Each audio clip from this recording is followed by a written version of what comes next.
আসসালামু আলাইকুম বন্ধুরা, সুহা কুকিং চ্যানেলে সকলকে স্বাগত জানিয়ে আবার একটা নতুন রেসিপির সঙ্গে হাজির হলাম। আজকে আপনাদের সঙ্গে শেয়ার করব গোবিন্দভোগ চাল দিয়ে দারুণ স্বাদের মিষ্টি রেসিপি। একবার না বানালে বুঝতে পারবেন না যে মিষ্টিটা কতটা সুন্দর হয়। এক বাটি চাল দিয়ে যে এত সুন্দর মিষ্টি হবে আপনারা ভাবতেই পারবেন না। যদি না বানিয়ে থাকেন ঝটপট আমার এই রেসিপিটা দেখে একবার বানিয়ে ফেলুন। আর আমার ভিডিও ভালো লাগলে like, comment, share and subscribe করতে ভুলবেন না। যারা ইউটিউব চ্যানেল থেকে দেখছেন তারা সুহা কুকিং চ্যানেলটাকে সাবস্ক্রাইব করে পাশে থাকবেন। আর যারা ফেসবুক থেকে দেখছেন গ্রাম্য রান্নাঘর পেজটাকে ফলো করে দেবেন। এইবারে আমি সার্ভ করব। দেখুন কতটা সুন্দর হয়েছে, দেখুন মিষ্টিটা দেখেই বুঝতে পারছেন এতটাই সুন্দর হয় এই মিষ্টিগুলো। আমি এমনি রুমে রেখেছিলাম 1.5 ঘন্টা। আপনারা চাইলে এটা ফ্রিজেও রাখতে পারেন। এইভাবে একবার বানিয়ে ফেলবেন।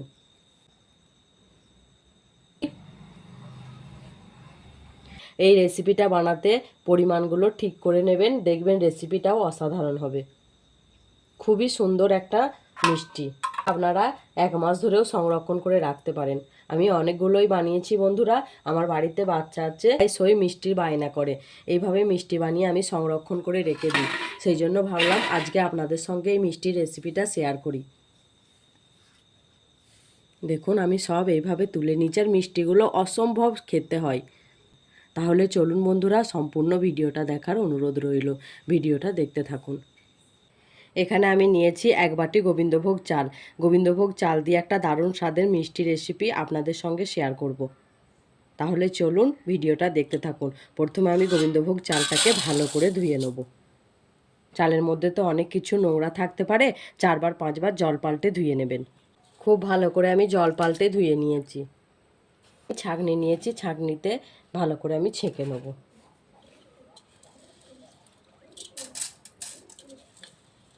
আমার এই চালটা একটু ঝরঝরে লাগবে, তাই আমি একবারে শুকনো করে ঝরঝরে করে নেব।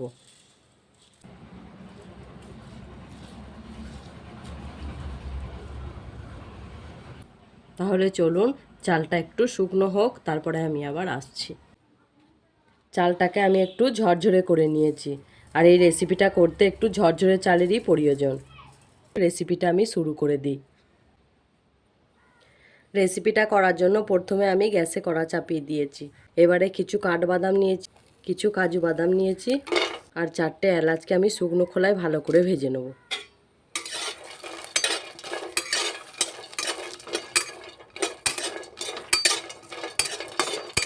আমার বাদামগুলো ভাজা হয়ে গিয়েছে, আমি নামিয়ে দেবো। ওই কড়াইয়ের মধ্যে দিয়ে দেবো 1 চামচ ঘি।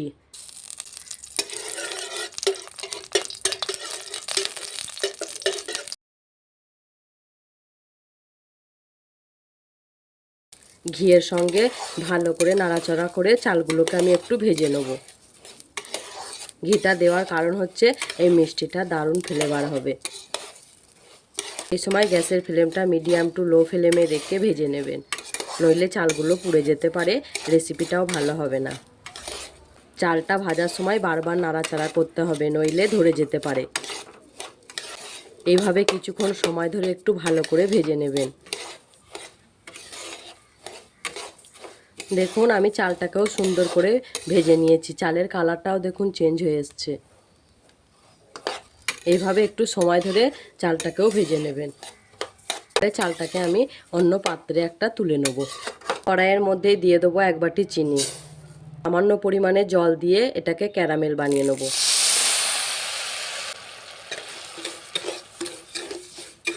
এখন আমি 1 বাটি চিনিটাই ব্যবহার করলাম, পরে টেস্ট বুঝে আবার চিনি দেওয়া যাবে। আর আপনারা যে যেমন মিষ্টি খেতে পছন্দ করেন সেই রকমভাবেই চিনিটা অ্যাড করবেন।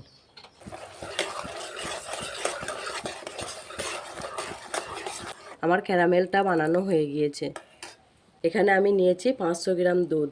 এবার দুধটা দিয়ে দেবো।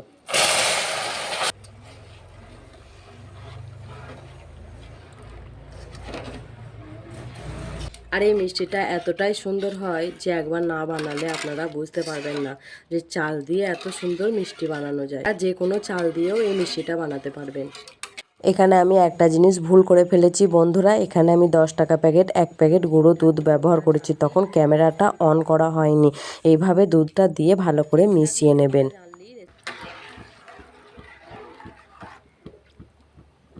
গ্যাসের ফ্লেমটাকে কমিয়ে দিয়ে আমি দুধটাকে আরেকটু ভালো করে ফুটিয়ে নেব, ততক্ষণ আমি অন্য কাজগুলো করে নিই।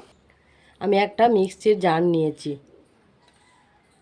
এবারে চাল কটাকে দিয়ে একটু হালকা করে পেস্ট করে নিতে হবে, খুব মিহি করা যাবে না। এখানে একটু দানা দানা সুজির মতো থাকবে, তাহলে রেসিপিটাও খুবই ভালো লাগবে খেতে।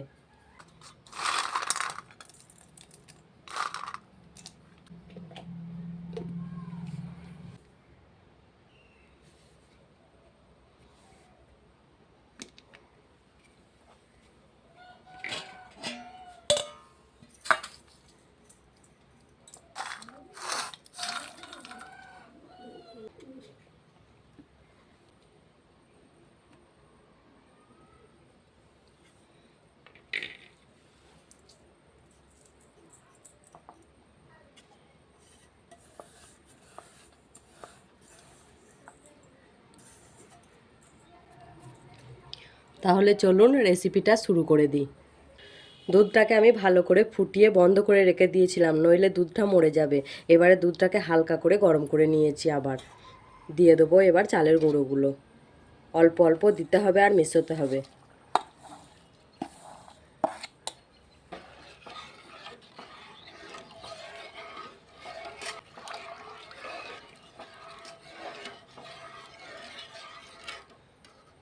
এবার সবগুলো আমি দিয়ে দিচ্ছি। এইভাবে সব দেবেন আর ভালো করে মিশিয়ে নেবেন। দেখুন এবার দুধটা আস্তে আস্তে ঘন হয়ে আসছে। আমার রেসিপি কি ভালো লাগছে না বন্ধুরা? কেউ কমেন্টের মাধ্যমে জানাচ্ছেন না। আর আমার চ্যানেলে সহজ রেসিপি পেতে চ্যানেলটাকে সাবস্ক্রাইব করে পাশে থাকবেন, আর পাশে বেল আইকনটা প্রেস করে দিতে ভুলবেন না, তাহলে নতুনত্ব ভিডিও ছাড়লে আগেই আপনাদের সামনে পৌঁছে যাবে। দেখুন কতটা ঘন হয়ে আসছে। সামান্য পরিমাণে লবণটা দিলে না যে কোনো মিষ্টির স্বাদটাই ভালো ধরবে।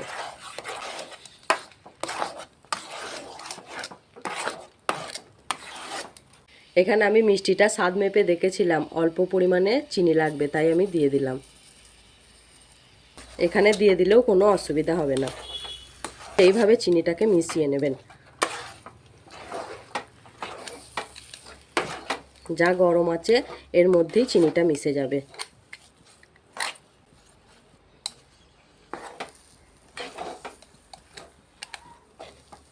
মিষ্টির ডোটা সুন্দরভাবে বানানো হয়ে গিয়েছে আমার। দেখুন খুন্তির সাহায্যে তুললি দেখুন উঠে যাচ্ছে, আর এইভাবে হাত দিয়ে দেখবেন, লেগে গেলে জানবেন এখনও একটু হবে। দেখুন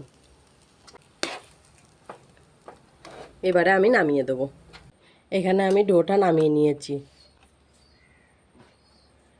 এখানে একটা বাসন নিয়েছি, আমি বাসনের মধ্যে ঘি দিয়েছি, ঘিটা দিয়ে ব্রাশ করে নেবো ভালো করে।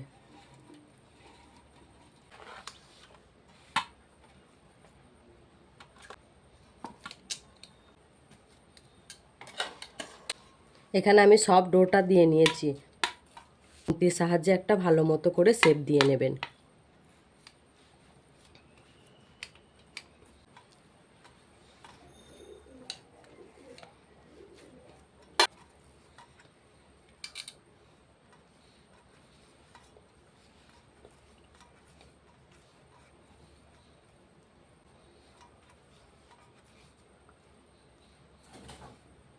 আমি গোল করে শেপ দিলাম, আপনারা চাইলে অন্যভাবেও শেপ দিতে পারেন। যে যেই রকমভাবে পছন্দ করেন সে সেই রকমভাবেই শেপটা দিয়ে নেবেন। ছুরির সাহায্যে কেটে নেব। আমি গরম অবস্থাতেই কেটে নিলাম, আপনারা চাইলে ঠান্ডা হওয়ার পরেও কেটে নিতে পারেন।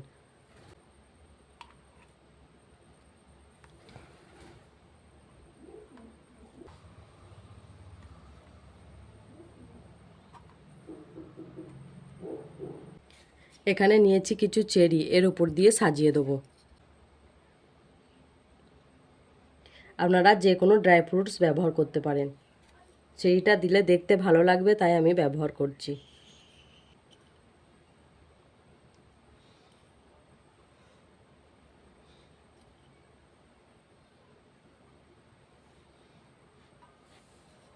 সুন্দর করে সাজিয়ে নিয়েছি। এবার আমি এটাকে 1 থেকে 1.5 ঘন্টা একটু ঠান্ডা করতে দেবো। তারপরে আমি আবার আপনাদের কাছে ফিরে আসছি 1-1.5 ঘন্টা পরে। আমি 1.5 ঘন্টা পরে ফিরে এলাম। দেখুন কতটা সুন্দর হয়েছে এই মিষ্টিটা, দেখতেও খুবই লোভনীয় হয়েছে। দেখুন, দেখেই আপনারা বুঝতে পারবেন এতটাই সুন্দর হয়েছে মিষ্টিটা। তাহলে চলুন ভিডিওটা শেষ পর্যন্ত দেখতে থাকুন, আসছি আবার নতুন একটা ভিডিওর সঙ্গে।